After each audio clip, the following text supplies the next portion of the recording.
We ready, bros?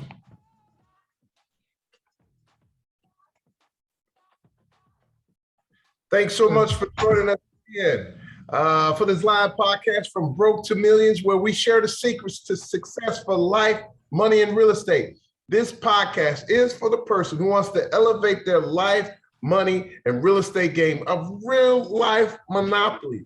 Whether you're a sophisticated investor, beginner, or whether you want to be an active or passive investor, accredited or non-accredited, I will share all my real estate, life, and money experiences. I will share my ups and my downs. So whatever you need assistance, you can leverage my experience so you can turn it all the way around.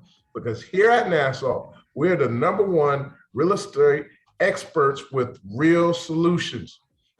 But before we get started, I have to tell you about this show. Is being sponsored by today, BRRRR 360.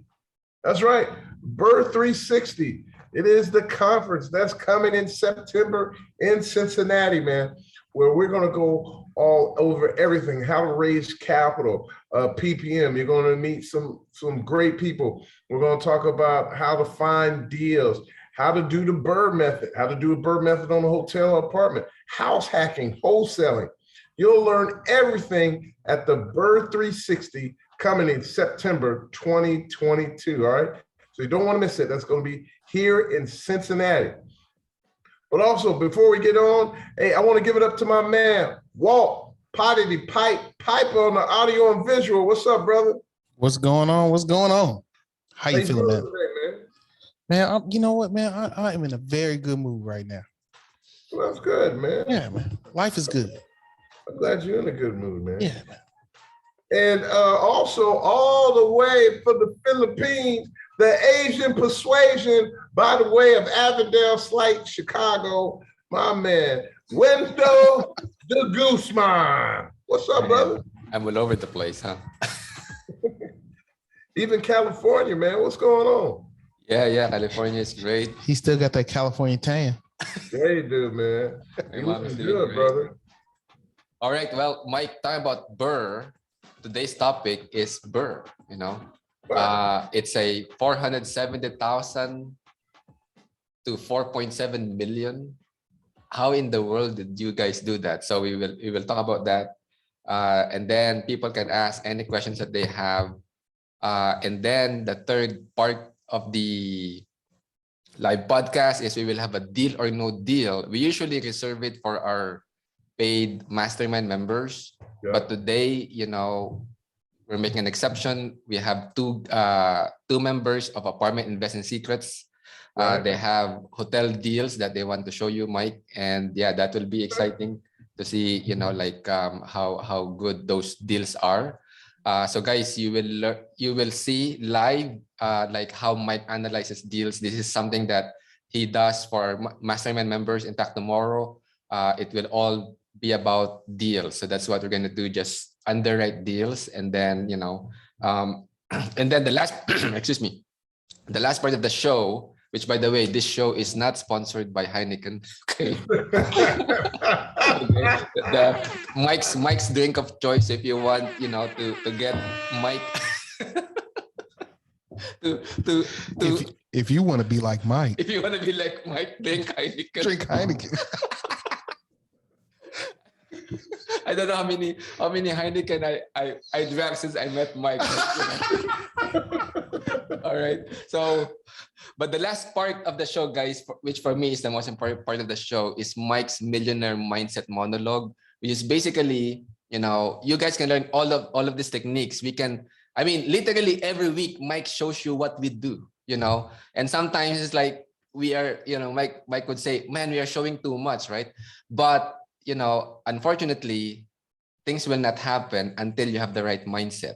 And so, you know, stay until the very end of the show because, you know, you guys, once you learn how a deca millionaire like Mike thinks, then you will kind of absorb that.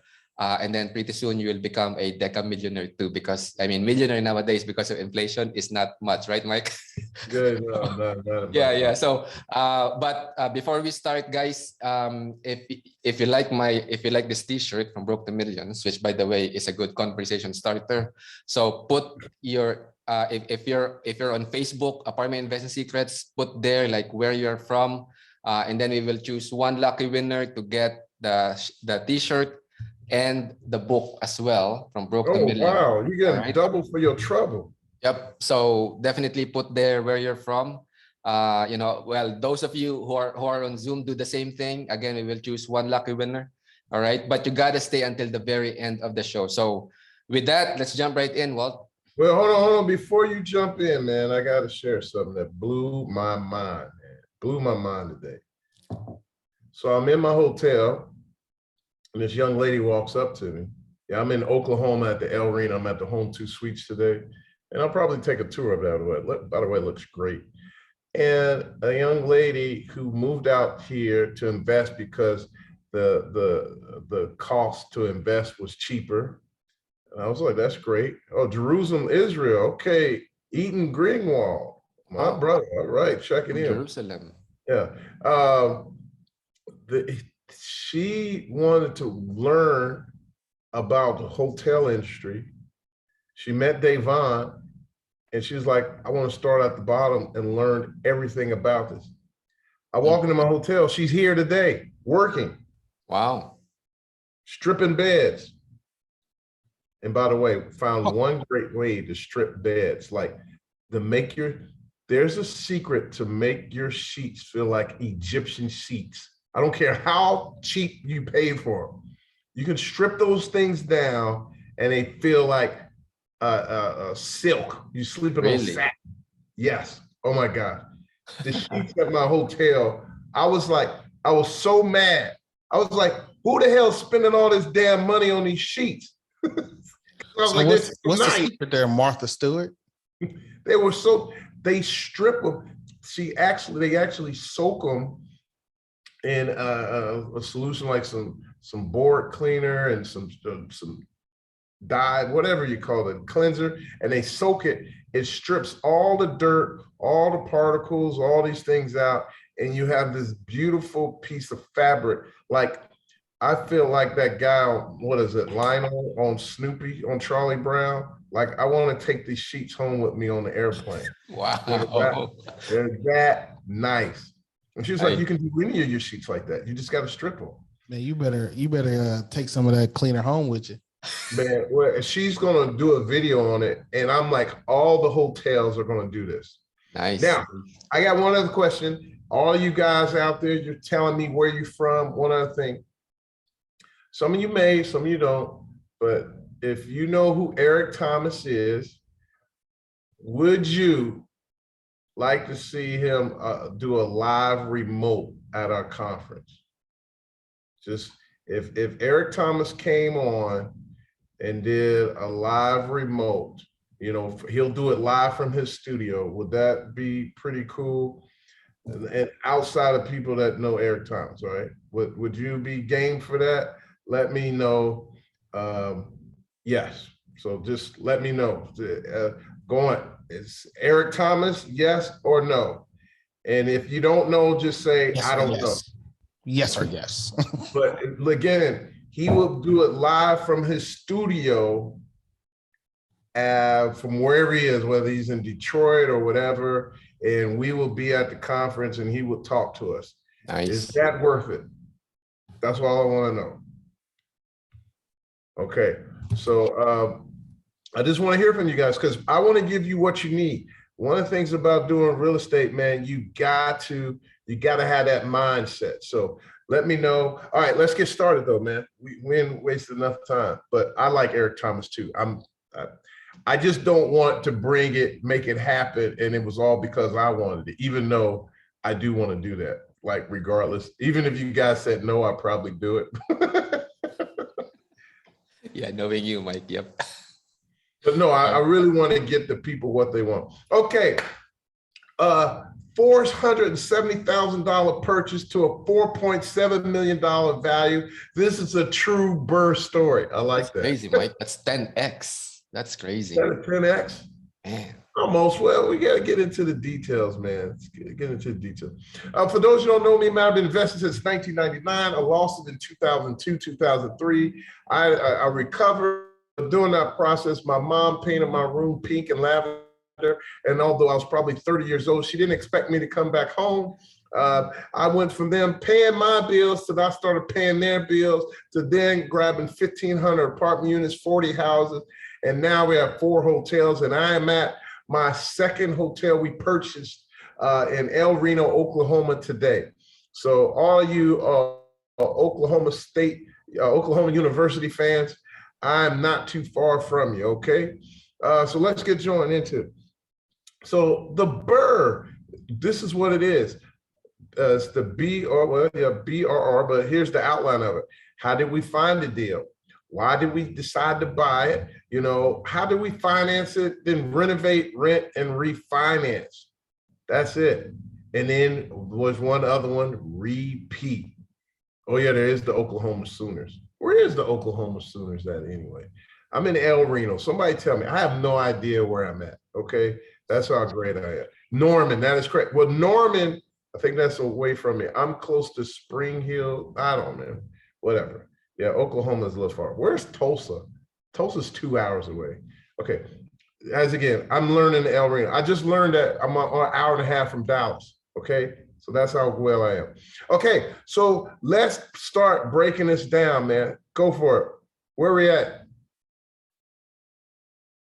Okay, how did we find the deal? Okay, how did we find this deal? I found it through a wholesaler, and yes, truly we made it a win-win. Now, before I even did this deal, I passed on it. The guy that, his name was Ben, older dude. He was in his 80s. Unfortunately, he passed away. But I never forget, he took me a tour and showed me some of the property he had. And he was like, hey, by the way, this guy, I would sell this. You want to buy it? And I was like, no.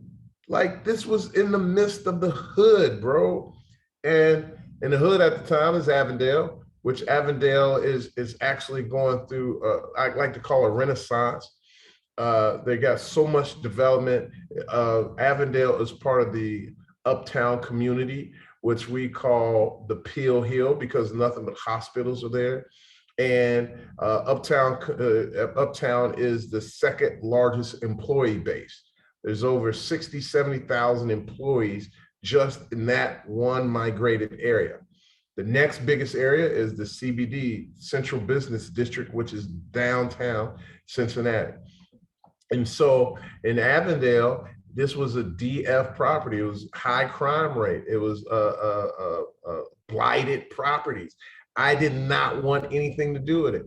You know, it reminded me of my first projects that I did when I was in Over the Rhine in the West End, before it became this beautiful Over the Rhine that's now a top city or neighborhood to visit. And I passed on it 4 times. They wanted someone to pay $500,000 for the place, and the wholesaler just wanted a $5,000 fee. Well, what happens when he brought it to me, it just so happened we just sold my Oak Harbor property. For some of you don't know, that was one of my first deals that we netted $1 million, and it was just ours, right? And so we sold that one, and we just started pushing the rents. Like, what was crazy was the rents jumped up in like 3 years significantly. Like, to this day, I'm not mad, but I'm kind of mad I sold Oak Harbor, because just 2 years later, we fought to get the rents from, like, well, there was nobody in there, but let's say the rents were like $300-400. Then we pushed all the 1 bedrooms to $500 and all the 2 bedrooms to $600. And then we sold it. Well, then we found this other property, well, I'll say Elmwood, Carthage. The rents were again low. but we knew the 1 bedroom should be 5 and the 2 bedrooms should be 6. Well, when we acquired the property, we were wrong. The rents actually for the 1 bedrooms went to $723 and the 2 bedrooms went to $923. That was Section 8. And today, right now, 2 bedrooms are renting for $1,000 in a C- neighborhood. So Wow. now you kind of know why I'm mad. We still at Oak Harbor. I could be charging $900 for a 2 bedroom. That's crazy. Do you realize that's a $400 or $500 lift? Man. I don't even know what the math is on that. Yeah. Let's say $300 more. Hold on. Let's see. At least 350 times 48. That's 16. First of all, we were making money and we were netting 10,000 a month. We would have brought another 16.8 to our bottom line. Jeez, that's a month times 12. You see how long? That's an extra 200,000 a year in income. And let's say I'm only going to keep 80% of that. That's 161, and everything's selling at a 6.5 cap. They're in Oh my gosh. is it 6.5? Even in Yeah, that would have been a 6.5. Okay, let's say, okay, hold on. well, I just did the math at 8 cap, which is probably too high, but it's already Yeah. 2 million that you No, that you it lost. would have sold it. Yes, you get Yeah. the point. Yeah. I would have netted $3 million instead of a lousy million. A lousy million. You would have That's why you buy and hold. That's why you do the Burr method. But we wanted to get out of these C properties so we can get up to A and B properties so we can hold with that. So that was our strategy. So not so mad because it allowed us, we took that money and invested and then upgraded us into some nicer properties. So it's the give and take, right? But this guy offered 500. I said, no. We finally settled. I said, man, if you can get this down, I'll give you some of the difference. And so we ended up selling at 450, and I paid the guy $20,000, $15,000 more than what he asked for. So in essence, we just really got it for about $20,000, $25,000 cheaper, and we gave him part of the difference, right? So that's one of the things that we did there. Let's go to the next one. And so that negotiation, what we call a win-win. If you can do a win-win and everybody's winning, people work, guess what they're going to do? First of all, don't you think that wholesaler is going to bring me another deal? Yep. Yes. And guess what? I sent him another deal. We actually still make money together. That's what was so great about it. So one of the reasons I wanted to buy in that area, not only because we bought and I knew the minimum rents would be at least $800, because I knew if at $800 we could make money, right? So I already knew the low side, and we were already getting $900 in another neighborhood. Well, I knew we were going to gut it down to the studs, and these were going to be much nicer. Like these got all white cabinets, they got granite countertops, central air conditioners, back patios. So, and the other thing is, I knew Children's Hospital was bringing over 5,000 jobs. I knew the university enrollment was increasing by 3.5%. So you were bringing like 3,000 more students. So there was a more demand for housing. And I knew that not only just Children's, but there's other hospitals in that area that were growing. And so that's why we went after it. But we still had to do deal analysis. But one of the things in which demands, or I don't care if you got hotels or you got apartments, you got to have some source of demand drivers, and jobs are it. If you ain't got no jobs there, you better have something pushing these people or drawing the people to them, or you're not going to make any money, right? You got to have some jobs in that area. All right, let's go on to the next slide. So the deal analysis, we did the numbers. Now here, Nate did some of the numbers. Here, you already got it in here. I knew I could rent Section 8 for $850, but quite frankly, I knew I could get $825 whether it was Section 8 or not. But that was my worst case scenario. And I even went conservative. I already told you, I already had confirmed that I could get 900 a unit. Already confirmed that. But I still went on with an 825, being real conservative. In this situation, I did 850. So 850 times 12, right? Because that's the annual amount. We're going to get that times 30 units, right? And that gave me my gross income. And then I used the 50% expense ratio. So in essence, and Joe, I'll get to you. In essence, that was what, 150, that was like 306,000 gross income times 50% expense ratio. That's how I got 153,000. You divide that by cap rate. Conservatively, we felt we were going to be all in. Well, this will be worth $2.2 million. We felt that the rehab with 900,000. So we would have an all in at 1.6, and the value was 2.2. We would profit 500,000 after commissions. We'll make 600,000 off the cash flow. So we felt that was a good deal. That's why we did it. So look, as you can see, I did not shoot for the moon. Like now you'll hear me tell you when you go for a BHAG, you want to go for BHAG, but when you're writing, you're doing your deals, you want to make sure that that you're being realistic with your numbers. All right, going for your dreams, be unrealistic. When you're doing your numbers, be realistic. Okay, all right.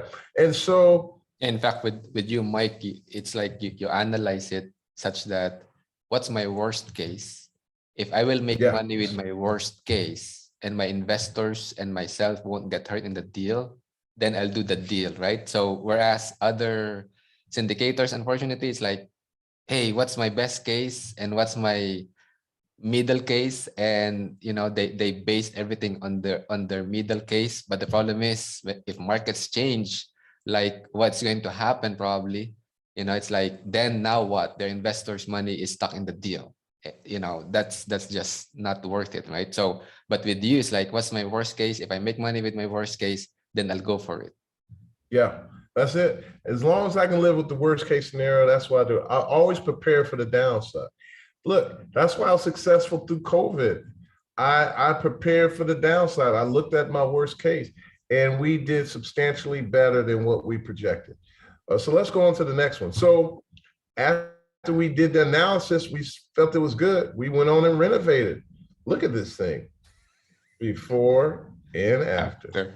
Ooh-wee, that's such a difference there, brother. Yep, definitely. Wow, that looks. Now look on the left slide. You see all that white powder? Okay, first of all, that's not cocaine, that's boric acid. So that's just, they have a lot of roaches. No cocaine, man. No cocaine, man, okay? Just roaches. All right. Let's go on the next one. And then on the bathroom, Nate likes to like save on the water, right? So toilets. Yeah, so you replace it with high efficiency toilets and fixtures that actually conserve water, like shower heads and so on. So go ahead, Mike. 100 plus 109. Why is the all-in 1.6? Well, 900,000 plus. So no, here's the 900 plus 500. Well, basically it's 1.4. But then we had other soft costs in there, which soft costs, holding costs, and so on. Yeah. So we had closing costs, interest payment, developer fees, architect fees, things like that. I did not show you in that. So that's how we came up with 1.6. All right. Thanks for sharing that with us. But we end up spending 35,000 a unit. We end up spending like $1 million. Well, yeah, I don't think we spent $1 million. Whatever. It was just shy of that. Yeah. But now these things at minimum are worth 100 a door, over 100 a door. Really? Yeah, Yeah, over 100 a door, right? Because 4.7 million yeah. So look at this, man. I mean, divided by 30. hey, Yeah, when I was looking, when I 156 looked a at door. that room, hey, walk window and walk. When I looked at that room, I was like, this greens for money. It's greens for the money, honey. Yeah, yes. I mean, guys, so those listening, maybe you're starting out and then you see something like, the one on the left and you walk away from the deal because it's like, man, it's too much work. But sometimes these properties that need too much work, if you can get your cost, like, control that cost and you have a good renovation construction team, man, this is how you can make the big money, right, Mike? Yeah, yeah, absolutely, absolutely, man. This is your competition. Oh, whatever. What else is there? Let's go to the next one, man. People sending me stuff. Oh my goodness, that looks crazy. The greens for the money, honey. And the Uh, the holes in the renovation wall, did the renovation did take longer, and we did a couple of things extra. We were, since we were gutting, we had planned to fix up some of the sewer, but we ended up tearing out all the sewer lines, and actually did, so we can get it done. We ended up doing some of the city work. So I don't advise that. I remember that. Yeah. I would advise planning better. Yep. uh, I but mean, we had, I've never been part of a renovation project myself that actually happened on time. There's always delays, man. I don't know. It's like crazy. yeah, no, hey, but if you didn't put a timeline, it would never get done, right? That's true. So, That's true. Yeah, yeah. but it did take a little longer than expected. But man, we are 100% occupied. Um, we're coming into our first year of renewals, and I didn't realize, but we have a lot of college students over there. So yeah, we're gonna put these college students out. Well, they're moving, and then another set of college students are moving in. So it's looking really great, man. How long did it take? You know what? From acquisition to now, it's roughly, well, When did now you it's move in? 3 years, right? So Yeah, when did you moved here in 2020? 2008, late 2018, I believe. No, No, no, no, no. no, no, no. Sorry. 2019. Yeah. Just before COVID. Yep. Yeah, so we got that. So, but we didn't finish until 2020. So we finished one phase in 19 because that's how you were able to move in. Mhm. And then yeah, 2021 we had another phase. So yeah, overall it took 2 Like years. 2.5 years, maybe. Yeah, I'm gonna say 2 years. 2 years. Because we purchased it, it sat for a minute because we closed. Yeah, I have to look at it, but at least 2.5 years, at least Yeah. two. Because when I check Could have public been records, faster. you guys acquired this in February 2018. Yeah, then Yeah. you moved in And I 19. moved Yeah, in because 2019. Yeah. we bought some other properties around it and tore them down and fixed them up. So yeah. Okay. Yep. Let's go on to the next one. Oh, you want to play this? Well, go for it. Let's do it, man. Can you play it, Walt? Hopefully it works. It should go to like a YouTube video, so it should play. Yeah. Is it playing there? Because it's not playing here. No. Oh, you gotta click it on the you remember when we do a video thing and you to share the video? You know how you do No, video? it's not working. Change Okay, the anyway. video settings. You know how you do the video settings? This is in PowerPoint. Oh, well, whatever. Okay. Yeah, we'll probably show it later when we have We'll time. start later. Let's go on to the next one. Now here's the great thing. This stole my butter, right? But You remember I said I had a conservative 825. Yeah, 825 is what we had. And Nate, now my projection was we will be at 1200 at year 5. Nate was like, no, we're going to be at 1150. And I was like, we're going to start off at 1150. And then I said, man, we'll probably be at 900. And again, we were both wrong. We ended up being at 1200. And the rents are going to 1250 or 1300 next year.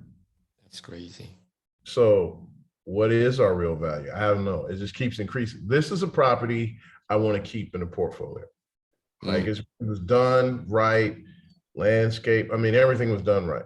So. And the costs are also low because, you know, like the ongoing cost is low because you've done it right. Yeah. Yeah. And one of the things was also, which was a win, we bought in an area that was up and coming.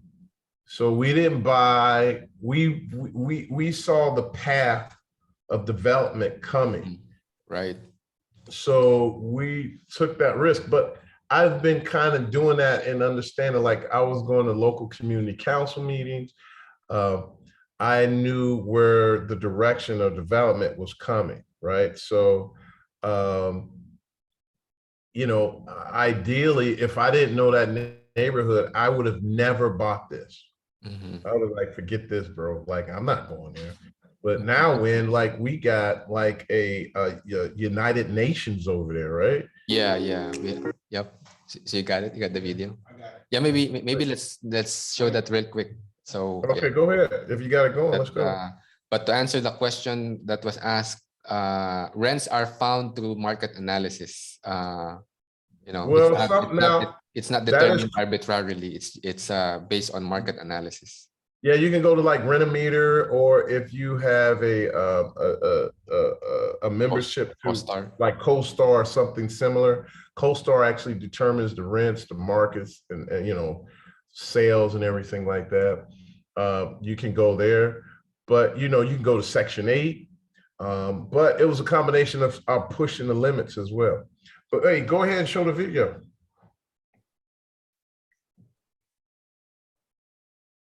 Yeah, there we go.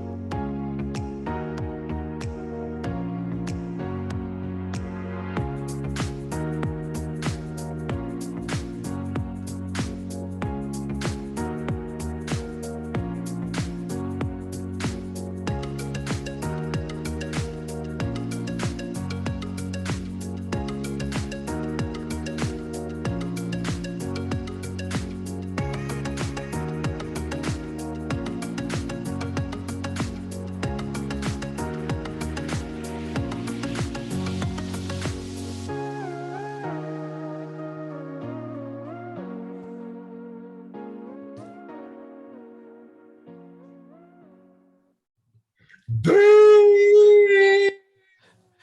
That was fire! Yep. In today's video, I will be answering a very Wonders of YouTube autoplay. Yeah, man. No, that was pretty good, man. Yeah. That was impressive, man. All right, let's go on to the next one, guys. Ooh, here we go into the detail. So these are the actual numbers of what it costs to run annually. These are just kind of projected numbers. And this is how we came up with the value. So you already saw how we came up with the rents. Well, now the rents are 1,200 times 30, right? 1,200 times 30 rents times 12. And then we're saying we're going to be at a 94% occupancy. So the gross projected revenue is over 400,000. And then our total annual operating expenses, or is this monthly? Yeah, operating was 121 annually. Now, but here's the monthly. It adds up. Our total monthly expenses was 10,000 a month. You know, water, insurance, trash, taxes, landscaping, groundskeeping, maintenance, turnover, vacant utilities, property management, all those in there. Do we have reserves in there? Now, we technically, got these numbers from Nate. So yeah, I you know, know how but where Nate. I would have put reserves in, but you Mhm. don't necessarily have to put in, banks don't necessarily include, banks want to see reserves, but when you actually calculating value, reserves are not included, right? Because actually reserves goes to you. So we had an NOI of 284, and you divide that by a 6 cap, that's how you got the 4.7. Now, I just told you, matter of fact, I just shared with you how if I would have kept on holding on to some other properties, how rent skyrocketed from $500 to $900. Do you realize we bought it at $300 when the rents were $200-$300? Mm. Imagine Yeah. us holding on to this property for the next 10 years. Where do you think the rents are going to be? Where are the rents going to be? I talked to my buddy Brandon, and he's also one of our fellow investors as well. The presentation isn't blowing up on full screen. I don't know what that means. Not showing up full screen. I mean, Yeah. this is what I can see, Walt, on my screen. I see stuff, but I don't know. Yeah. Yeah. This is as full of a screen as you can get. Okay, yeah, that's what I Yeah. get. But my point is, Brandon, he moved a lot, right? Because he was this corporate exec and climb up the ladder. He's like, man, I lived in Columbus, and he was in North Carolina. He was on 3 acres in a ranch. He bought it for 160, and he moved and he sold it. But he was like, now that house is worth 750. Wow. He had another house when he was in, I don't know, Detroit or something. He paid 300,000. He looks back at it today, it's like it's worth 650,000. So my point is, you're going to win with depreciation. You just got to find, the property. And when you get a nice one, hold on to it. And guess what? Because it keeps increasing in value, either you just pay it off in that 10, 20 years, or you keep refining, pulling out cash. Yeah. But at some point, my thing, the only way I would refi this thing again, once I initially renovate and I get it stable, refi. And then hopefully as we continue to do reserves, we wouldn't have to pull out any money again until maybe year 12 or 15. In year 12, 15, you're going to have to do another major capital expenditure because look, the life of your roof is gone. Or it may still be there for 30 years, but water heaters, what else? Some appliances, things like that. All that stuff starts to go away. Hopefully your reserves cover that. But if not, you're going to refi again and do it all over again in cash flow because your rents are higher. But that's how we got $4.7 million in value. Well, can I get a round of applause, man? Can I just get a round of applause? Thank you so much. Thank you so much. All right, let's go to the next one.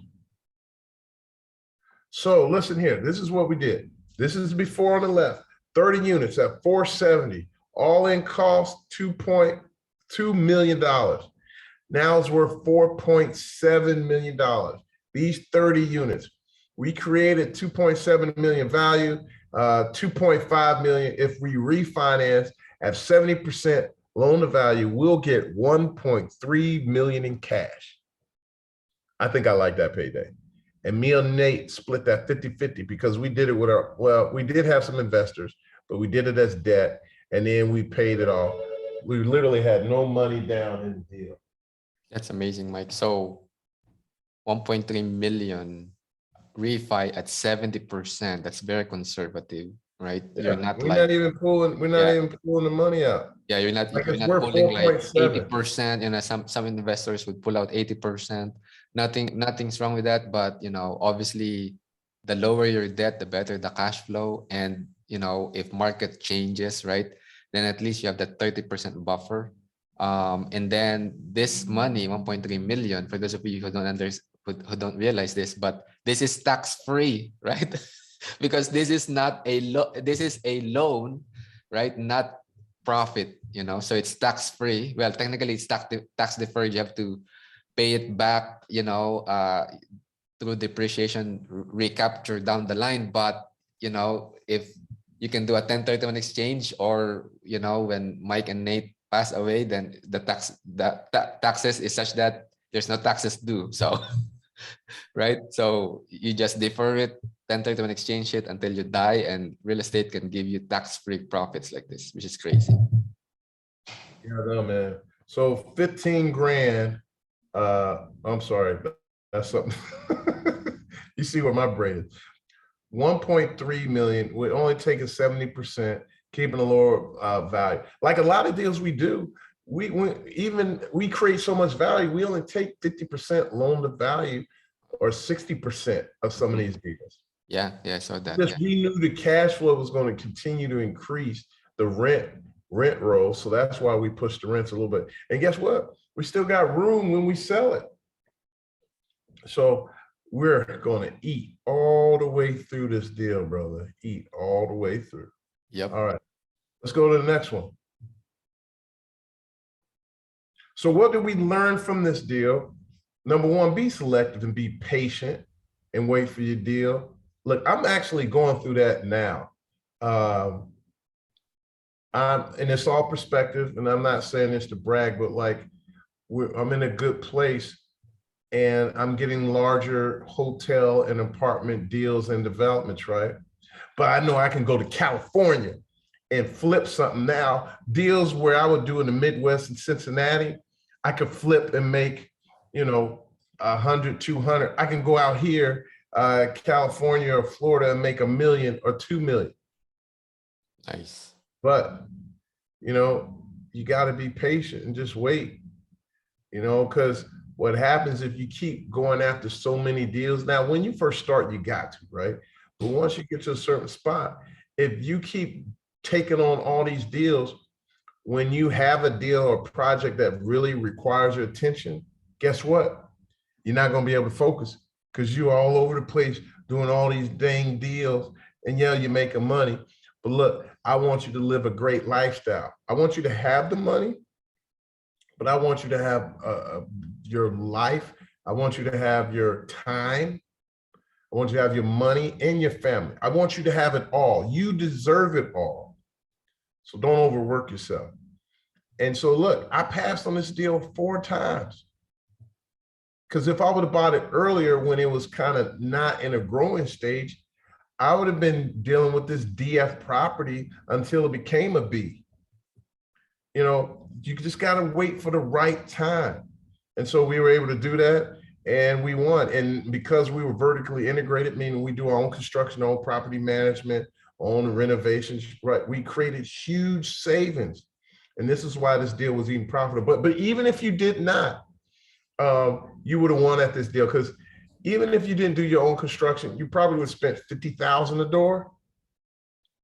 And 50 times 5, that's 150 plus what you paid. So I mean, you still would have been in here for what, over 2 million? Yeah, maybe 2.3 million, but it's worth 4.7 now, so it still doesn't matter. Yeah. So, all right, what we got next? And then number 2, a bad area can change. Oh, yeah. Go back, please, Walt. Yeah, so number 2, a bad area can change, and you should know where the developments are going on. So look, whenever you do a project, learn what's going on, right? Learn the neighborhood, see if jobs are coming. Jobs was a big key. But look, I knew Uptown was spending over $1 billion in just this one little area. And if they spending that kind of money and you got more jobs, more people are want to go live closer to work. Now, that's true. Some people will live 20, 30 minutes away. And so that, but now these younger millennials, they want to be close to work. They want to live, play, and work. Live, play, and work. Yeah, live, work, and play, whatever, whichever one. Work, live, and play. I don't know. However, I guess you got to work before you can live. No, you live, you can work, play, yeah. Yeah, live, work, and play. There you go. There you go. Okay. So let's go on the next one here. So next week, We're going to talk about how to raise private capital, even if all your friends and family are broke. By the way, do we got that link that the brother sent over?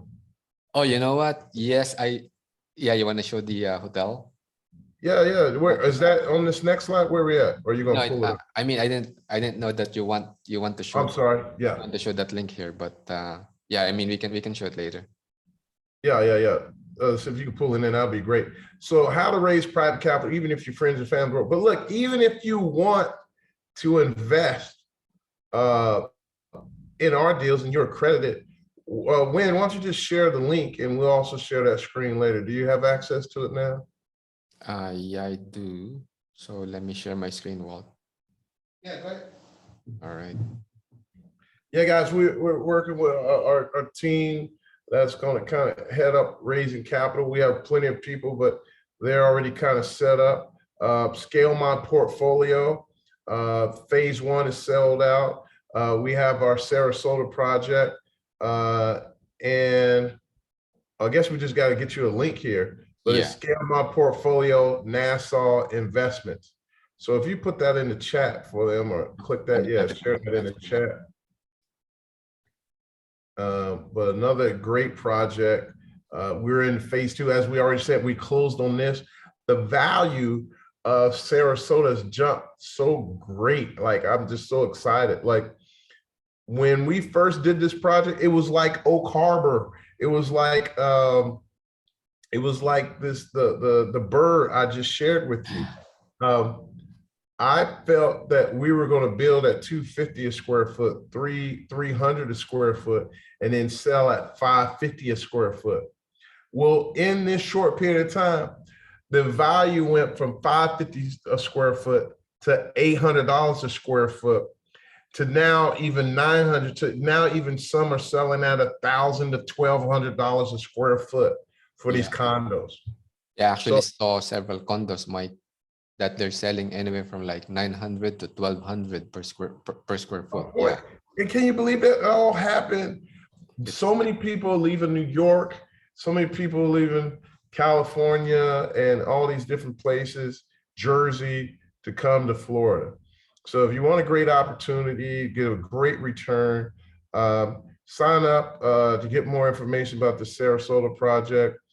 We already did the first phase where we raised $5 million. Now we're in the second phase where we are now preparing to get everything ready to break ground and begin selling condos. So if you want to be a part of this great project where you can get over a 2x on your money, projected 2x, just go to this link before, Scale My Portfolio, Nassau Invest, and go from there. All right. Thanks for sharing that, Win. And if you post that in the chat for us as well. All right. Let's go back. And what we got next? And again, we're going to talk about raising private capital. If you have some real estate investing experience or some leadership experience, and you want to have massive passive income, I like how you did that. Massive passive income. Let me do it again. I feel like a real massive passive income. I got that from Robert Kiyosaki. You know, like in order for you to become financially free, you need massive passive income. Okay. Massive passive income through multifamily or hotels. What's next? Next slide. Next. Okay. Open till May 13th. And look. Yeah, we decided to open it longer, Mike, as per your request. All right, well, look, now I will say it, when they join, you're going to come in at a certain time. Yeah, I'm going to be a DJ for real. Massive passive income. Apply for the Big Deal Maker Mastermind. And we have an amazing class with amazing coaches, and students are really succeeding. Our guy, Tim Vest, who's one of our first students, he left the JOB last Tuesday, 2 p.m. He's officially Pro. I can't say that, but he's an entrepreneur in real estate. Real estate entrepreneur. Why are you laughing, Mike?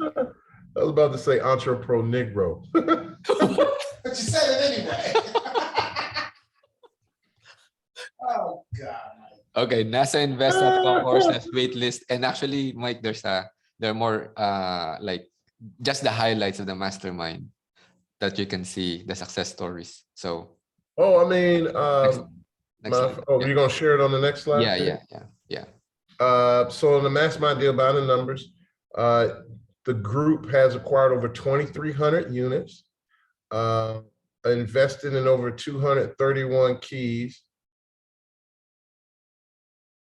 and raised over almost $6 million. Right. So these guys are doing, these are all deals that the people of the mastermind, whether they did it together or individually, they've been a part of it. And look, some of you guys, that's what we're going to share in the mastermind. Some of you think like, oh my gosh, this is too big. There's no way I can do it. Yes, you can. You just have to think differently. It's like using no money down techniques. Yes, you have to have money.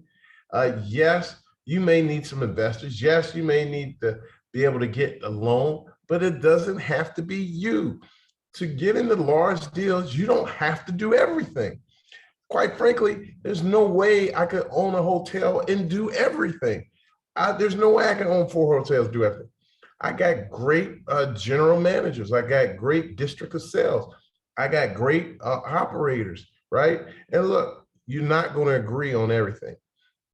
Matter of fact, I can show you something. I'm going to show a video later on my hotel that I have locally. I mean, dude, man.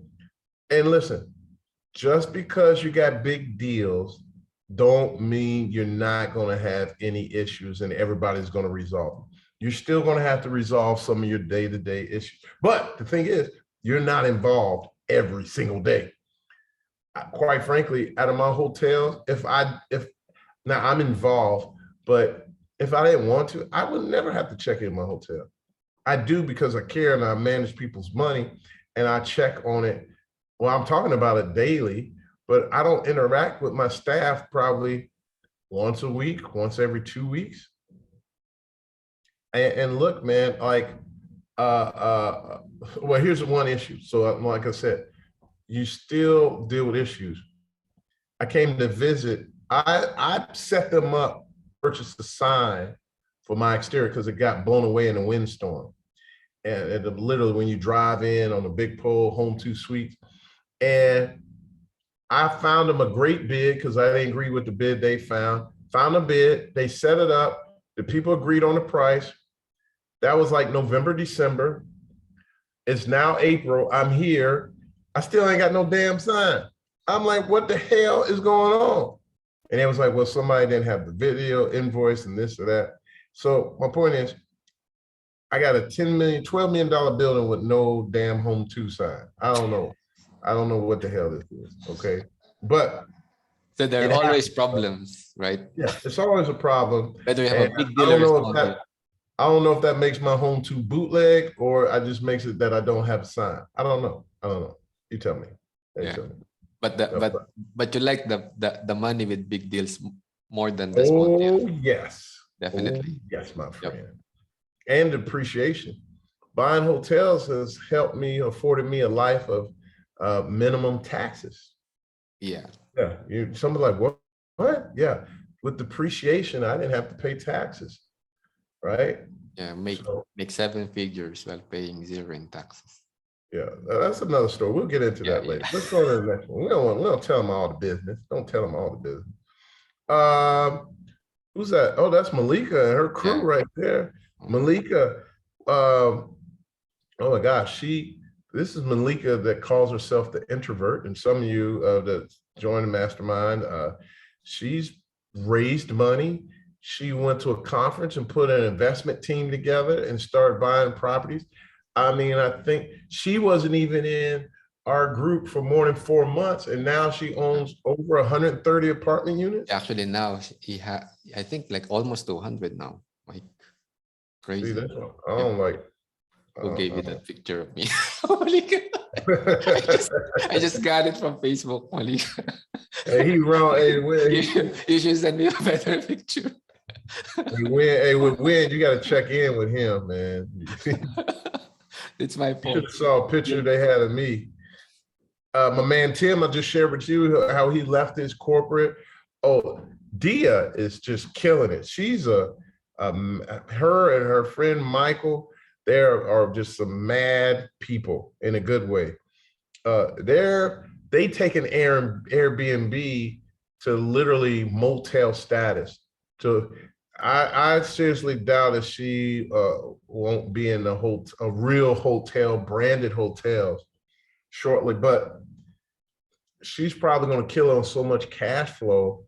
I don't know if we're going to get her into branded hotels unless it's just a major destination. But literally, if you can get this motel Airbnb done and understand it, you go to a great destination area and you have your system, you wouldn't need a brand, because a brand, what they do is they got loyalty members.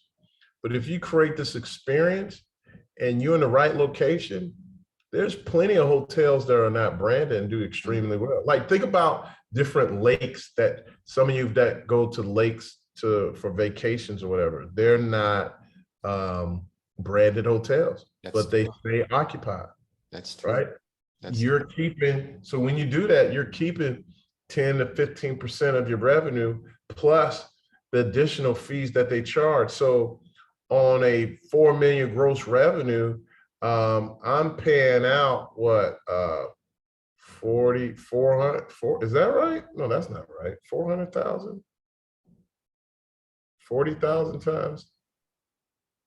Is that right? 10% of 4 million is 40,000. No, 10% is 400. 400, yeah. I'm paying 400,000 out in fees. For a branded hotel. Yeah. Yeah. Can you imagine if you kept all that to yourself? You should look into unbranded hotels. Well, that's why I want Dia to figure it all out. Nice. All right, Keisha Kennedy. And then we got my man, Brian Addison. Did you know Brian? I looked on his Instagram. Brian's got a following, man. Yeah, like 37,000 people. Yeah, I was like, dang, bro. The student teaching the teacher. I love it, man. All right. So look, man, a lot of great Raleek Kellen, man, he jumped right in and bought him a hotel. He bought in as a hotel. And look, he's a passive investor. So look, we show you how to be passive or active, whatever role you want to fit in. Or as some will say, get in where you fit in. That's what you do to get into real estate.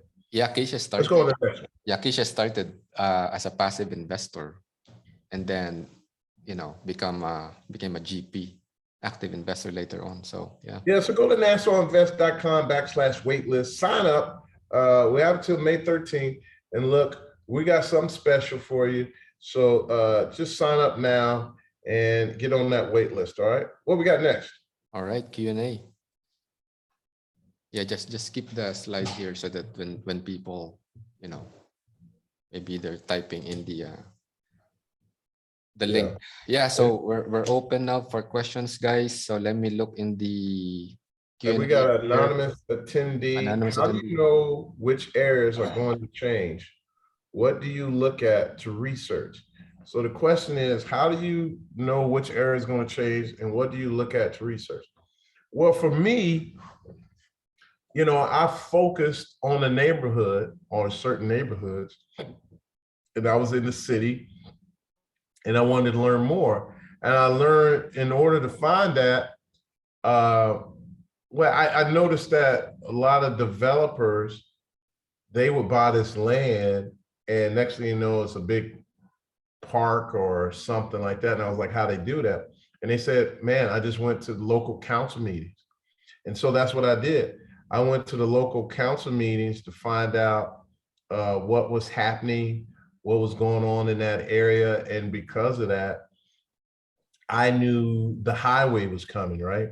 And so I'm mad at myself to this day, but you just don't know, it's speculative, right? I knew the highway was coming, so I knew that area was going to change. But this area I was buying was not directly affected by the highway, meaning the highway wasn't necessarily coming right through this part of the area. I just knew because the highway would come, this area will be developed more. And I end up buying a few parcels over there. And I bought it at the what they call the end of the year tax sale, which is regardless what was old, they just sell it outright for the highest bid. And those properties were truly blighted. The neighborhood was blighted, forget the property. And they were selling those properties for $800, $1,500. I bought like 5 of those parcels. And then I was like, man, let me go buy more. And I had other people willing to sell it to me for 10 grand, but I was scared, didn't do it. And man, I ended up selling those properties. I had all of them for like, I was in them for anywhere from 800 to 30 grand because some I fixed up. I ended up selling all those for $80,000 to $180,000. That's crazy. Do you know how many properties I missed out that they wanted to sell it to me for 10 grand and I passed? And then you could have sold them for how much? Like 100? 80 to 100, 80 to 180,000. Man. Like I could have walked out of that whole project just buying up with $2.5 million. Sometimes you got to go with your gut, man. If you really believe and you did enough research, go for it. But hey, it's tough. You don't always know, right? You just don't always know. But hey, any other questions, man? All right. Well, there was a question like, who does the construction or where do you find contractors?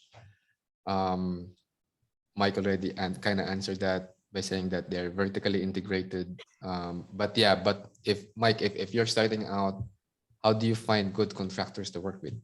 Man, there's a website. I cannot think of that name right now. It's not the Angie's List. I gotta find that. Maybe Nate. No, he's not on the plane. But we filed for that. I'm gonna call Devontae. And Is it Thumbtack? Huh? Thumbtack? No. And we would advertise, and that's how I started meeting contract. That's how I got my pool done. I had a pool down at the hotel in Columbus, and they could not find anybody to fix it. I went to this. Hello. Hey, Devontae. What's up, Mike? Hey, I got you live on the podcast. Okay, yep. What's up? When we did the advertising for contractors, like for Midwest Mode, Yep. What's the name of that site we post our stuff on? Honestly, we did a lot through Facebook. We did a lot through Craigslist. No, but there was another one. As a matter of fact, before because you was working with Will, we used that all the time, and I can't think of that site. Advertising for contractors for. When they would use this to contact us to get to hire us for mold and stuff, for mold remediation. Oh, okay, gotcha. We did a little bit through Home Advisor. Home Advisors. Home Advisor. Yeah. Okay. Yeah, I've heard of that too. Yeah, I used Home Advisors. I'm gonna keep you on, Devontae. I may have one more question. Hold on. I used Home Advisors. Well, people hired us through Home Advisors, and I got my pool contractor. When I couldn't find a contractor, I went through them. Now, I'm not saying everybody on Home Advisors is great, but you can put something in, they get a bid, you like they work, you use them on another one. But I found a few contractors like that. But also, I went through Home Depot. But what I really like to do is use references. But now, because people ain't working, people will keep that tight to the chest. But for the longest, whenever I needed a roofer contractor, I would just ask other people in the business who you use for roofing, and they would send their guy to me. Devontae, how do you find new guys? Because you're dealing with it every day. Yeah. And is there anything special you use to try to find new contractors? So it's really evolving day by day.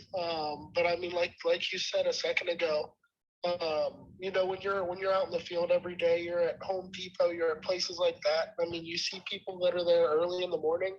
I mean, those are the people that are getting after it, that are out there every day. So just you know, word of mouth, talking to people, and then I'm sorry, but Facebook has been a really, you know, really helpful with that. I mean, you can search your area, you can, you know, designate to certain areas, and then if you have to find somebody outside of your area, you can look that way as well. Okay. Hey man, thanks for all that, Devontae, man. Take it easy, brother. Yeah, absolutely. You guys have going. All right, bye. There's another question here, Mike, from Yeah. Matthew Kruger. Can an FHA loan be incorporated into BRRRR? In my area, it's looking like a 12-month seasoning period for an FHA loan. Is that too long? No. Ideally, when you do a BRRRR, you want to, you know, finance it as soon as possible. But I think well, let's change the process here, or just shift a couple of things. So ideally, because if you do an FHA loan, you're probably not going to want to refinance out of that, because that's typically a better rate and better terms. So ideally, what you probably would want to do, and then it was kind of catch-22, and I'll come back to that. And well, let me just say, the reason why you say catch-22, because if you did a FHA, and if you did a HUD 5, I think it's a 502, whatever that includes the rehab. But if you could not do that, you want to use a private lender, right? Get a private lender to allow you to fix it up. Because some banks are not going to lend you the money, or you may have to put some of your money as down payment in there. So ideally, you want to do it with private lending or hard money lender, and get the, you know, do the rehab. And then once you got it rented and stable, then you go to your bank or your broker to do your FHA loan. So if you do it that process, yes, you can BRRRR with the FHA, because that makes sense there. Yeah. All right. What's the next question here? From Art Robinson, when searching hotels, if I find something older than 5 years, any advice on how to know or what to ask to ensure PIP was done correctly? You know, that's simple. Don't reinvent the wheel. Just like you would get an inspector for your house, you're going to get an inspector for your hotel, but they don't necessarily call them inspector. They call them engineers. I forgot the exact word, but I did that on a deal. I did that on the deal, and I should actually do that on all my deals.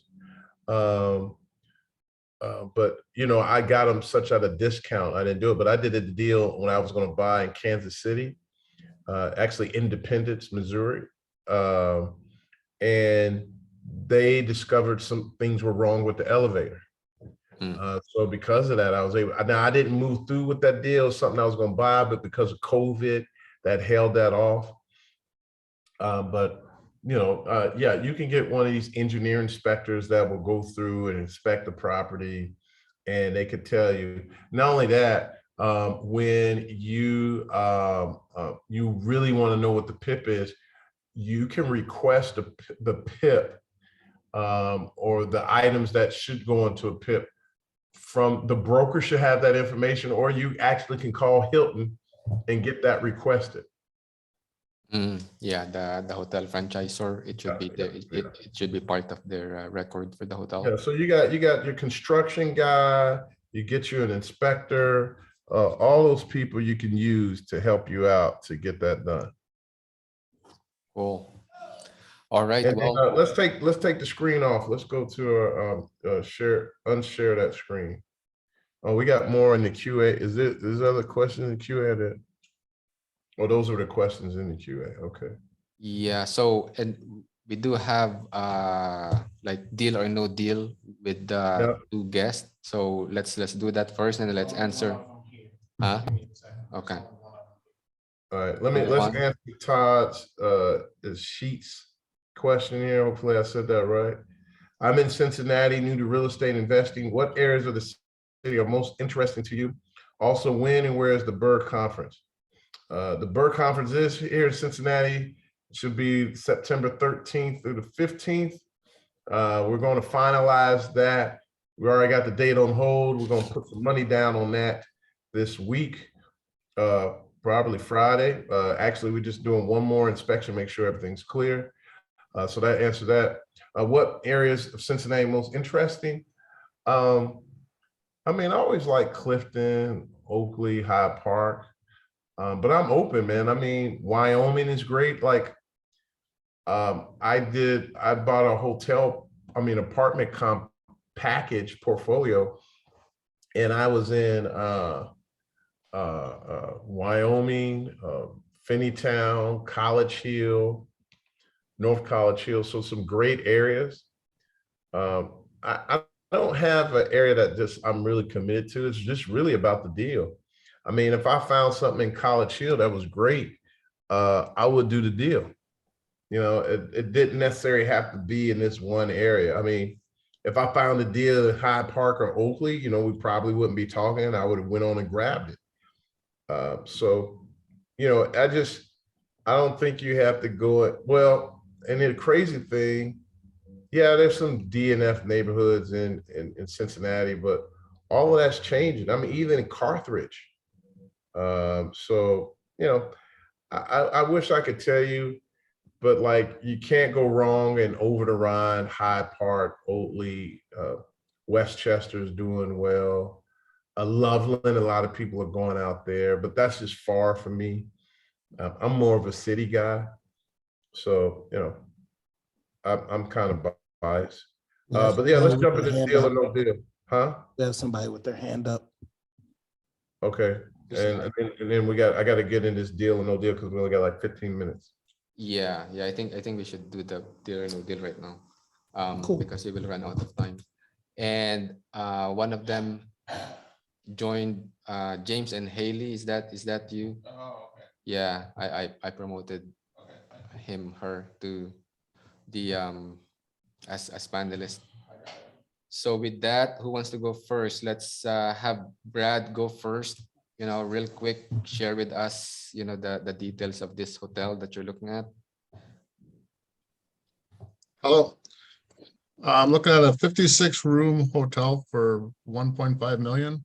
Okay, hold on. 56-room hotel for 1.5 million. Okay.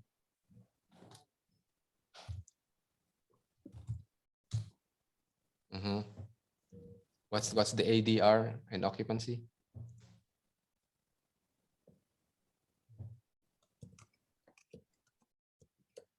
Brad?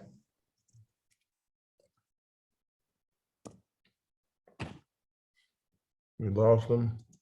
Brad, you're muted, Brad. Hi, the occupancy is 42%. And average daily rate right now is $70.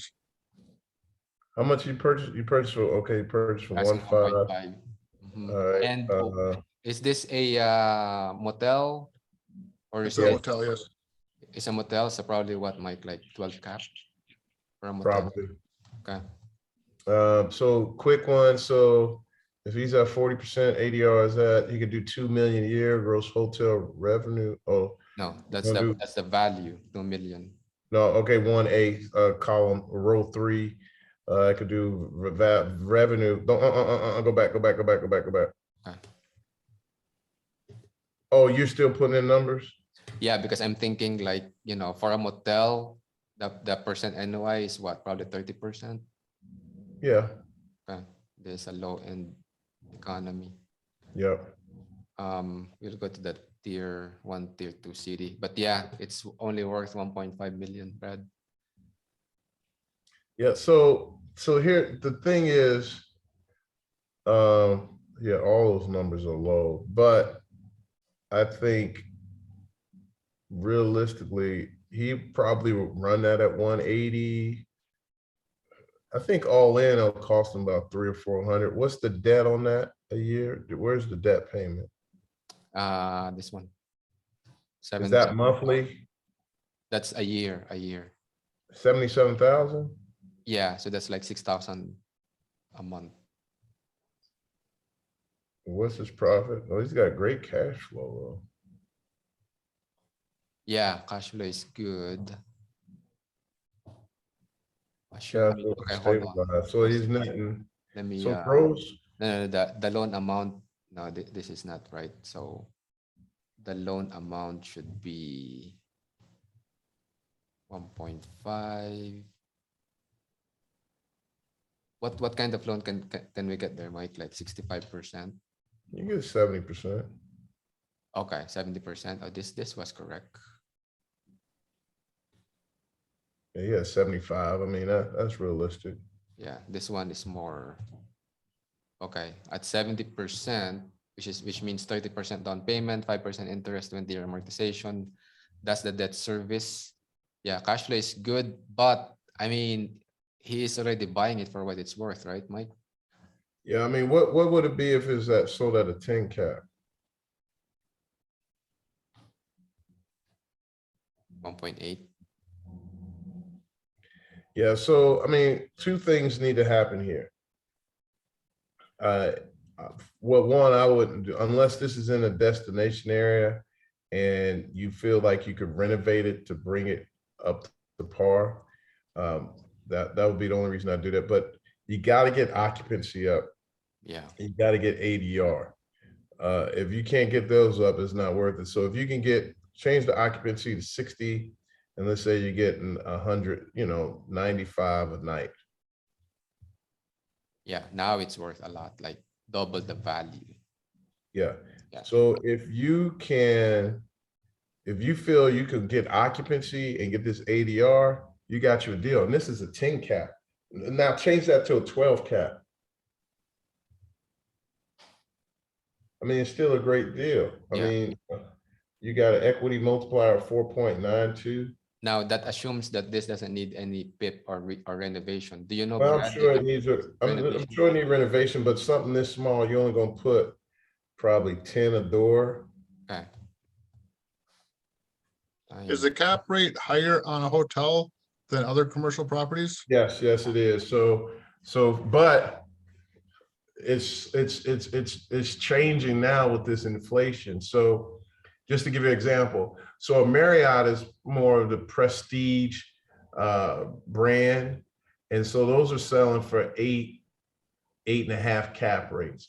Now, if you down in Florida or up in New York or something like that, it may creep down into the 7s. Whereas the IHG or choice brands like Comfort Suites or Holiday Inn Express, those typically sell at a 9 to a 10 cap, right? And then the unbranded hotels, well, those sell differently. Now, if it's in the destination area, you may still be able to get the 8 to 9 cap rate.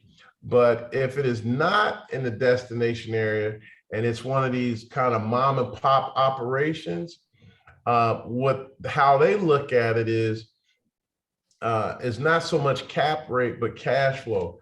What they're looking at is, hey, number one, if I invest my money in this, can I make 10% annual on my money? That's number one.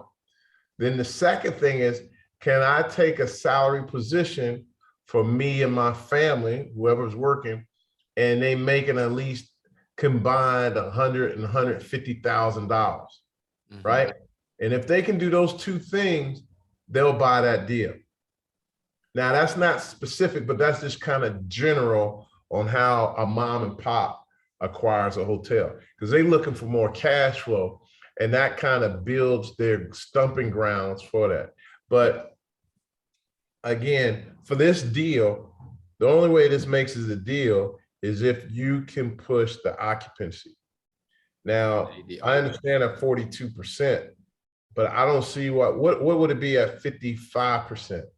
There's no reason why you shouldn't be able to get to 55. And then let's say $85.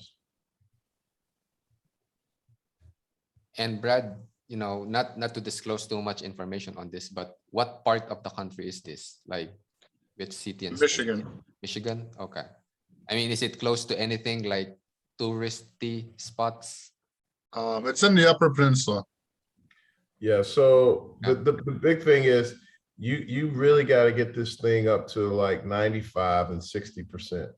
Mm, Because if not, it's not worth it. Like you had a value of 2.4 roughly. And if you do your PIP, I mean, you're gonna be in it for 2 million. But see, if you get it to 60%, at least you got some wiggle room there. mhm. Your equity multiple is 1.98. So, I mean, but I won't even look at a deal if the project can't get to a 3x Yeah. or at least close to it. But to your point, Mike, this is good for a mom and pop operator because, Yeah. right? I mean, 25% cash on cash return, that's just nuts, right? So, it easily surpasses the 10%. Plus, the general manager, owner, operator can easily Yes. take 150,000 in salary, and there's still like 100,000 left. Yes. So that's cool. And not, and now this net operating income, that's not before cash flow, right? Or Yeah, before that's way before. Yeah, That's and before if it's now, I will say, if it's doing 1.1 and it's that small and it's a mom and pop, your profit, your NOI is probably gonna be closer to 400. Mm, I mean, your cash flow is gonna be killer. It's just, the thing is, you're gonna be doing all the work. You really can't afford to hire a management company. mhm. So if you want to do all that work, then great. But if not, that's not the deal for you. I can't, like, that would be great. If I was just starting off, I would probably do a deal like this, but I would be in a destination area. Mm, I would learn the hotel game until I could put people together, and then I'll grow from there. yeah. Cool. Okay.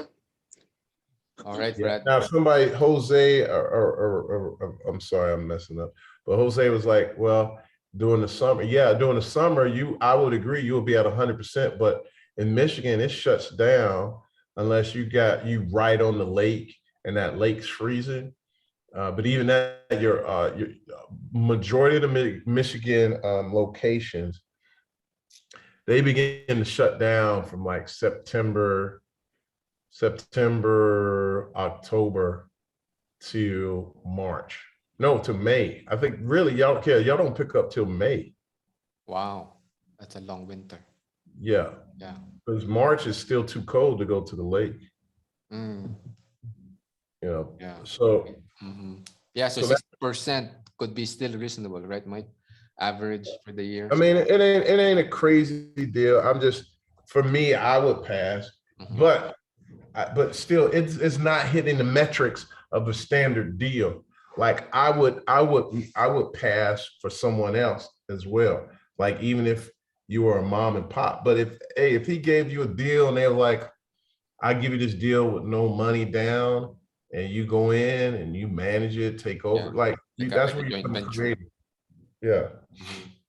Or And- or Brad, you can definitely negotiate the price down, right? Yeah. So if you can That get too.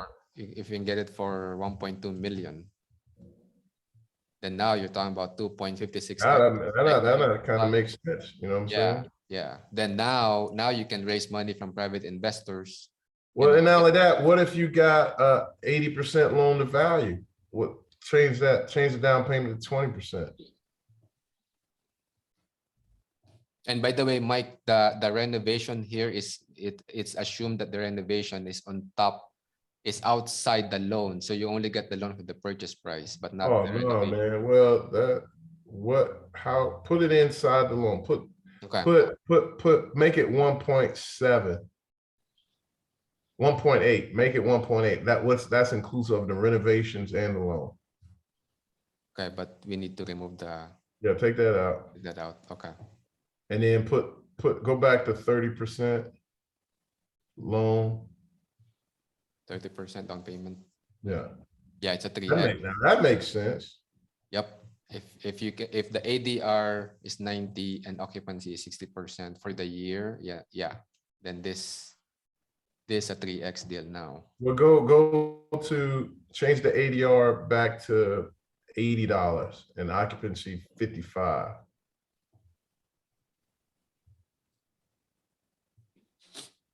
Yeah, see, the bottom line though, you still got to get to 60% and $90 a night. To make this deal work. Yep. Yeah. Yeah. I don't care how you slice it. So Okay. if you don't believe you can renovate it and get it to that and keep this thing below 1.8, I mean, but even then you're making money, but you want to make sure you're at least doing a 2x. Now, if you tell me you can get a 1.77 and you could do it in a year, then I'm game for that, right? But if you're gonna go past 2 years, 3 years, I mean, this sounds like a 3-4 year project at least. So that's why I would pass. But if you can get it to $90, 60%, and you don't mind managing it yourself, go for it. Cool.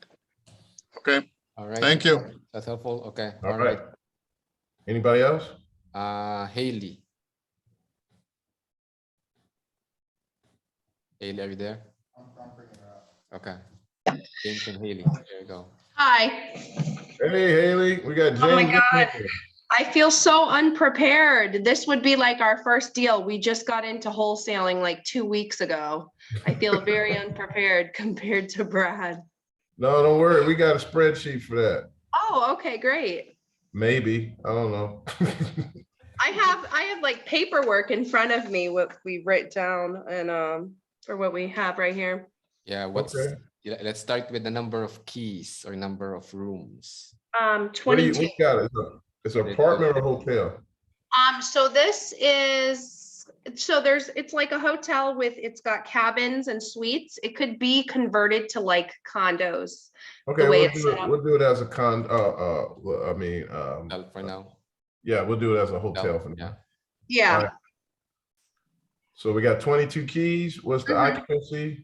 80% in July to August. We don't know for winter at all. We're waiting to hear back from him. Where is this at? This is on Lake Winnipesaukee, but we have statistics too for a hotel on the same lake, and they are way better than this one. So that's kind of, we're looking at the projected, And you're at 80% from when to when? just July and August. Oh yeah, well, that's the prime season Yeah, regardless. so I spoke to the owner. The owner lives somewhere else and isn't hands-on and running it. So some of the information he really didn't even know and gave me his best guesstimate on some of it. All right, well, let's put 60%. Okay. If you can't get to 60, then that's a struggle. I was honestly thinking right around 60 as well, just based off of talking to the other hotels that we're hiring. Mhm. One that I spoke to was right at 80 for the year. And he's more of a business mindset and kind of runs his thing more profitable than full occupancy. Yeah, this guy, the hotel we're looking at, it seems like he just, because he has another business and that's why he's selling it. He seems, just not very interested in it, just wants to be done. So his numbers aren't very great. Okay, cool. What's the nightly rate? Not necessarily for this hotel, but the other hotels that are well managed. The other area. Uh-huh. 235. The other hotel is anywhere from like 235 to 300. Wow. That's crazy. Let's use the lower end of that, 235. And on the other low end, they run about 150 to 250. And that's a Oh. 10-room hotel. So wait a minute, you getting 150 to 235? Where does that come in? What do you mean 150 to 235? That's the other hotel that's close by. That's the nice hotel? No, the other one, the Oh, 10-room. a different Sorry, one? yeah. No, just compare, just give him the one nice Oh, one, okay. because this is gonna get confusing. I'll let So you he was, know. sorry, he was talking about, we're talking about 3 hotels right now. Let's go with the nice one that we have the most information on. That one is around 250 to 300 a night. All right, and then what, but go back to now the other ones have what, or are doing what? What's that? So the one we have right now, that one is around 179 a night. That's the average. And then, I got it. Yeah, then another let's- one, Yeah, no, you got it. When use 225, we'll just go in the middle. for Okay. now. Okay. A little, not really in the middle, but a little bit. Okay. Got it. All right. And then what's the purchase price? of the hotel we're looking at, Yeah. he wants 2.5, but we were going to try for, lower. Okay. All right. Let's see what we got here. If they're getting those, commanding those numbers, and where is this lake in New, whatever that is, you said? This is what? Lake Winnipesaukee in New Hampshire. New Hampshire. Okay. So that Yeah. sounds like a nice area. And that definitely would probably sell a 10 cap or below. So let's change that to a 10 cap. Mhm. Because you're not getting 225 selling at a 12 cap. Okay, So so that it's alone is 3.2 in value. What Does is it my need question? renovation? Yes, thank you. Renovation, what do we have for renovation here? So for renovations, so it's 22 cabins. We were gonna go with 20,000, what's 20,000 times 22? That's the very, very high end. It's just 440, dated. is that what, 460, 440? 40. Yeah, 440, okay. Okay, so 3.2 in value, gross hotel net, is that right? I will just add Oh. the PIP here. Yeah, So that uh-huh. the loan amount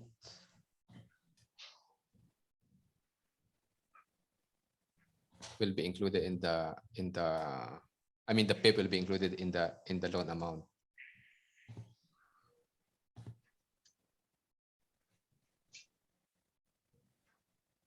Yeah, Okay, they should be good now. so see what if they did it at 20%, because right now the number's not working. Yeah. So that puts it at 1.2. All right, go to do 250 a night ADR.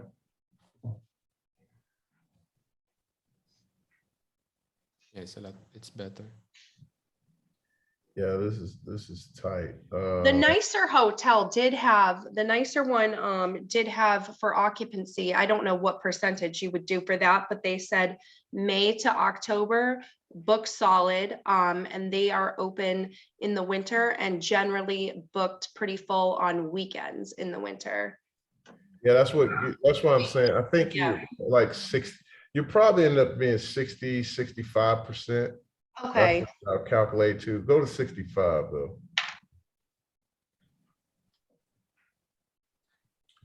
So this still pretty tight. mhm. In order to make this work, we're gonna have to get a lower price. Oh, yeah, we want like a million, 1.5. Okay, go to 1.5. Go to 1.5. That's what she wants to pay. Let's see what that is. He really wants $500,000 down, so we're thinking maybe that would be. Finance it. So we know some people and we were going to see if, well, it might be hard to come up with this kind of capital, but we were gonna see if anybody wants to go in on this with us. Okay, now you get this at 1.5. You Yeah. got an ADR of 250. And Now that's this a deal. starts to makes a lot of damn sense. Yeah, That's a 4x. Yeah, that's an awesome deal. so there's wiggle room too, up to maybe 1.9. Yeah, let's put 2 million in. See what 2 million Yeah. is. And that 2 million, that includes the PIP. That would add the PIP in too, or do we That's on got top to? of it. That's on top, or down at the bottom. So that's included in the loan. Yeah, that's included in the loan now. Okay.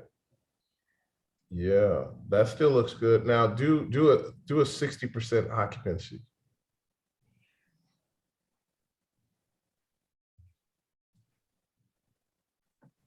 Still, This still looks pretty decent. You had a 2.66 equity multiplier.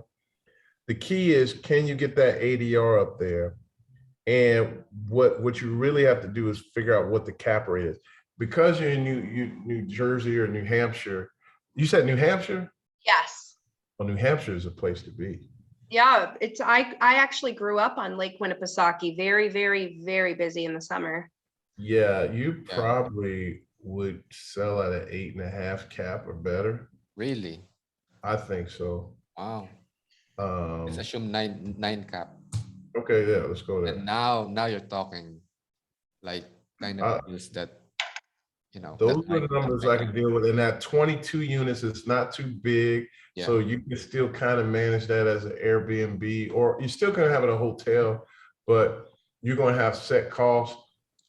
You got a GM, you got a housekeeper, which you're probably gonna contract some of that, and a maintenance guy that's kind of full time. And so those three alone, 56, that's 150, 200,000 in utilities and this, your gross revenue 120. I think you're gonna be at that. I don't think you're gonna have that many in expenses. Well, get this. So it won't, So so it won't be 30%, Mike. NOI as percent of gross. Oh, that's conservative. Like, even if you do 25%, they're doing good. Now, Haley, what are you about to say? So we were cold calling like higher end hotels on that lake to get information, and one guy was super nice, gave us a ton of information. So this is the one that rents for like 300-ish a night. He's got sous chef massages on the Oh, same wow. lake. His gross profit per year is just over $1 million. You know what? Do they know Dia? No, they don't. We need to, what I would like to do to dig in a little further is do what they call an Airbnb or a star, which I think, do we have the star now? Not for all properties, Mike. For a smaller property like this, probably. Well, they got most of them have that. Airbnb, but we could do some research on that. I would like to dig in more, like if you in New Hampshire and something like that. Now, this is me not knowing that neighborhood. Mhm. If you really could get 250 and you need to do your due diligence and 60%, I think you got something here. Yeah, definitely. Okay. All I- right. I think you got some, but the key is these three things in the green in column F: ADR, occupancy, and cap rate. All right, keys, yes, but those things he's highlighting right now, that's the key. If you can Okay. get those numbers at that and better, you got yourself a deal. Nice. Yeah, I'm recording all this with my phone so I can look back on it. Awesome. So that's what you need to do research in. Hey guys, we're past our time and I got to get on a flight. With James and Haley, thank you so much. I'm Thank gonna you. close this out of here. No worries. Listen, guys, some of you guys are waiting for the perfect opportunity. Well, let me tell you something, it don't exist, but sometimes it happens. For me, I never had the perfect opportunity. I just took my opportunity. I seized my opportunity. I fought for my opportunity. I trained for my opportunity. So when I saw something that slightly, remotely looked like an opportunity, I took it. But guess what? I still didn't know what I was doing. I had to figure it out along the way. Look, I didn't know everything I was doing when I did hotels. I'm still learning every day. As soon as I learn, I share with you so you don't have to make mistakes or go broke like I did. You can learn and catapult and leverage to a higher level. But don't be afraid because you will make mistakes. So don't hold back. Look, when you're training, you put these resistance bands around your waist so it helps your speed. I train my kids in track and speed, and I put these bands around them, hold them back to create resistance. Well, look, when you going after properties, your mind gives you that resistance and it holds you back. But what I'm telling you is you got to push through. You got to break through it. You got to expand your knowledge by stepping out in the comfort zone. Sometimes you're running in areas that you don't even know. But what I want you to do is just go after it, because now 3 years in the game, when I first started, I thought I knew so much, but it was so much I didn't know. I know so much that now we're elevating and moving into bigger and better deals. And guess what? There's money there. Whatever you want, whatever you desire, whatever you dream, don't you worry about it. You just take the steps to go towards it. You got to move towards it, because I wouldn't be, man, I look back today, man, things I dreamed of affording. Man, I now say, and I'm not saying this to brag, but I was like, man, I want to travel with my kids. I just want to travel them, let them do AAU and let them get better. And I just want to be their #1 fan. And I want to drive across the country. And you know what? I'm going to get me a Sprinter van decked out so we can have a blast doing it. Guess what? I got that delivered to my house yesterday. My point is, I was able to accomplish that and pay cash, by the way. I was able to accomplish that because I dreamed and I moved forward. And look, I made mistakes. I share with you, I failed on my first development. I lost over 400,000. Lord knows you don't need to ever lose that. God, that still hurt me today. But I kept fighting. So all I want you to do, quit thinking about it and move. Quit thinking about it. Take steps. You will learn along the way. And listen, quite frankly, you're never going to be comfortable. I remember when I was about to have my first kid. I'm 37 years old. I'm more mature. I got more money in that account. Well, I probably didn't have a lot of money, but I was still making moves, right? I was in a better position than I would have been when I was 26 or 27 or 19 if I would have had a kid. I don't know how you, first of all, salute to all you parents that had children at a younger age, because I don't know how you do it. Because at 37, I'm still not prepared. But my point is, I grew with my kids and I share with them the lessons so that they can grow. Get out and step forward to your dreams, and it will happen. Because remember, you're one big deal away. See you next week. Man, thanks so much for joining us. And hey, Scott, salute, he said, what's a PIP?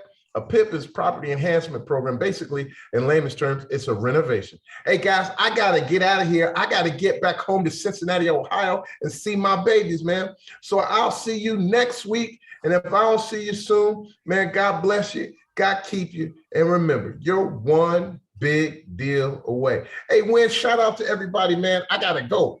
Peace. All right, guys. Todd, Akeem, Abubakar, Anna, Art, Cedric, Douglas, Elizabeth, Hitesh, Jason, Jeffrey, Jose Revelo, Lazaro, Matt, Matthew, Mika, Rich. Mika and Rich, see you guys tomorrow in our mastermind. Roger, Scott, Sean, Tom, Yakira, Yulia, Kotova, and the winner of the shirt and the book is, drum roll, because you guys stayed at the very end. Cedric Brillante. Is that how you pronounce it? Brillante. Cedric Brillante. Yeah, so Cedric, send a chat message right now, with your email, and Walt will contact you by email with regard to your address, so we can send you the book and the T-shirt. All right, guys. Okay, bye everyone. Did you get the email address? Yes, I got of Cedric. All right, there you go. All right, guys. See you next week.